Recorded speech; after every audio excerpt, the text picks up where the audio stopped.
I'm Dr. Ace Gorig, and today I want to talk about managing the fearful patient. And we get a lot of fearful patients and people that are, when they come in and they're not too sure if they want to do treatment. And I have a technique that I do with all fearful patients. Well, anytime I meet a new patient, I always shake their hand. I say, I'm Dr. Gorig, and I'm very gentle and quick. And they smile when I say that. And then before I've even walked in the room, my assistant has told me that they're kind of fearful about being here, very nervous and whatever. And so I will sit down with the patient, look at them in their eye and say, I hear you're very apprehensive about being here. Is that correct? And they'll say yes. Is that because of an experience you had in the past? And a lot of times they can describe as a child where they were held down or something like that. And I say, you know, for you, it took a lot of courage for you to be here. When you've had those experiences, those fears are embedded in your subconscious, and you had to walk through that door with those fears.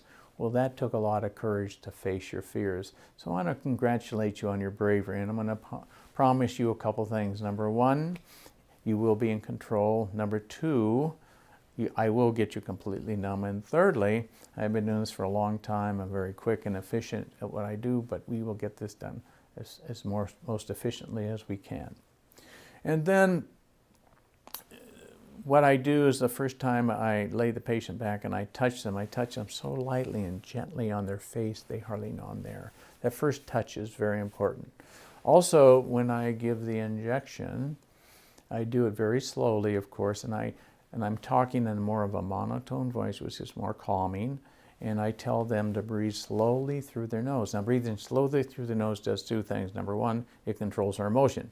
Fearful breathers breathe fast, relaxed breathers breathe slow, and it focuses them on their breathing, not the injection. And then I give a painless injection, tautating the tissue, bringing the tissue over the needle. They hardly feel anything. And of course, I use the Stabident a lot, especially on the lower, on any hot tooth that's sensitive to hot or cold. And it almost always works for every patient. And for the more complicated, difficult patients, we might recommend conscious sedation using Halcyon.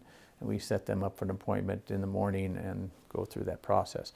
When using Halcyon, it's always great to have two patients at the same time because it always seems to take an hour to really get the Halcyon working. And by that time, you've completed the other patient. And then fearful patients, I like to get them involved as when we're talking and, communicate them through the procedure so they know what we're doing. Another thing that we do with all injection is my assistant will put their hand on their shoulder right here. And I can't tell you about at least 50% of that look up to the assistant afterward and thank them for being there. Little things like that can go a long way for managing the fearful patient. I wish you the best luck on your next fearful patient. Thank you.